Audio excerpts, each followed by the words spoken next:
नमस्कार दोस्तों, आपका बहुत बहुत स्वागत है हमारे चैनल में। मैंने यह चैनल मेरे उन सभी दोस्तों के लिए बनाया है जो महात्मा बुद्ध की कहानी को अपनी भाषा में जानना चाहते हैं।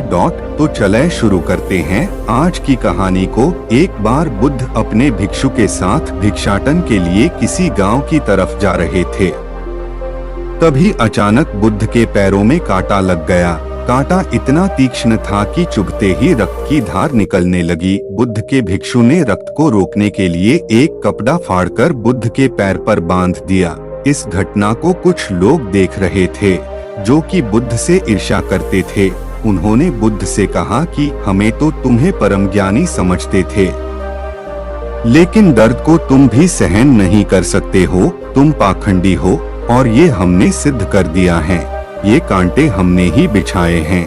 इस गांव में तुम्हारा स्वागत नहीं, तिरस्कार होगा। इस गांव में तुमको कोई भिक्षा नहीं मिलेगी। बुद्ध ने उन लोगों से अनुरोध किया कि कृपया करके मुझे इस गांव से भिक्षा लेने दो। बुद्ध के ईर्ष्यालुओं ने बुद्ध का उपहास बनाते हुए कहा कि अगर तुम्हें भिक्षाटन के लिए इस गांव में आना है तो तुम्हें अपने रक्त की बलिदानी देनी होगी।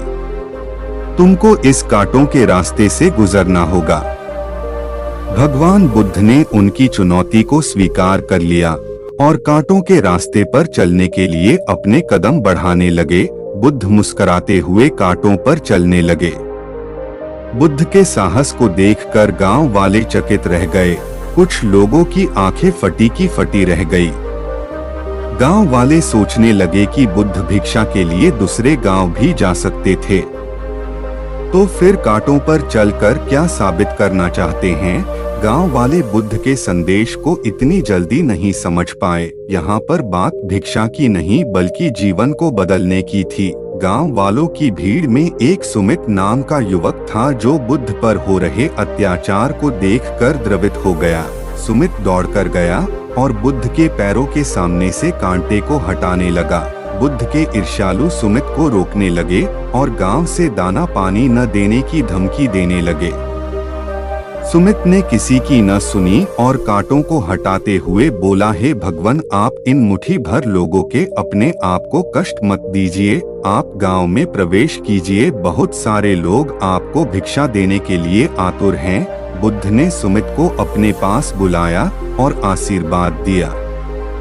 सुमित पीछे हट गया। हे भगवान, आप मुझे छूकर अपने आप को अपवित्र और दूषित न करे। महात्मा बुद्ध ने कहा, तुम अपने आप को दूषित क्यों कहते हो? स्पर्श से कभी कोई भी दूषित नहीं होता है। मनुष्य तो लोभ, लालच, घृणा, ईर्ष्या से दूषित होता है। तुम्हारे अंदर तो प्रेम भरा है। तुम दूसरों का सुख चाहते हो। तुम तो पवित्र हो। बुद्ध के बोल सुनकर कुछ लोग बोले, तुम तो अपने आप को बड़े ज्ञानी कहते हो। तुमको जाति का कोई ज्ञान ही नहीं है। तुम पाखंडी हो। बुद्ध बड़े ही शांत स्वभाव से कहते हैं, मानव से मानव की मानवता छीनना पाखंडी की निशानी है। मुझे पाखंडी बोलकर यदि आपको संतोष मिलता है तो मेरे लिए दुख का कोई विषय नहीं है। कुछ लोग बुद्ध पर बरस पड़े, परंतु यह तो धर्मशास्त्र है, फिर यह पाखंड कैसे हुआ? बुद्ध कहते हैं, हमारी उत्पत्ति इस सृष्टि में हुई है। नदियों का पानी सभी की समान रूप से प्यास बुझाता है। खुले जंगलों की हवा भी भेदभाव नहीं करती है। खुला आसमान हमारे पिता के समान हमारी परवरिश करता है। सृष्टिकर्ता ने भी कोई भेदभाव नहीं किया है। फिर हम इंसान कौन होते हैं? भेदभाव करने वाले। मानव में भेद करके अपने संबंधों को बिगाड़ता है। बुद्ध के वचन के बाद कुछ लोग कहते हैं, अगर आप इतना ही कहते हैं तो सुमित को अपना भिक्षु क्यों नहीं बना लेते हैं? बुद्ध ने कहा कि अच्छा सुझाव है। अगर सुमित तुम चाहते हो तो तुम मेरा भिक्षु बन सकते हो। बुद्ध के आमंत्रण पर सुमित पहला नीच जाति का बौद्ध भिक्षु बनता है।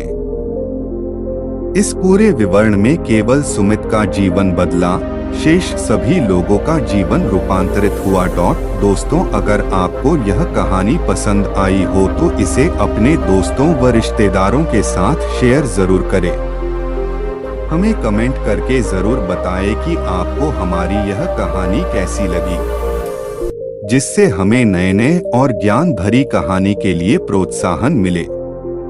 इसी तरह की कहानी सबसे पहले पाने के लिए हमें सब्सक्राइब करें।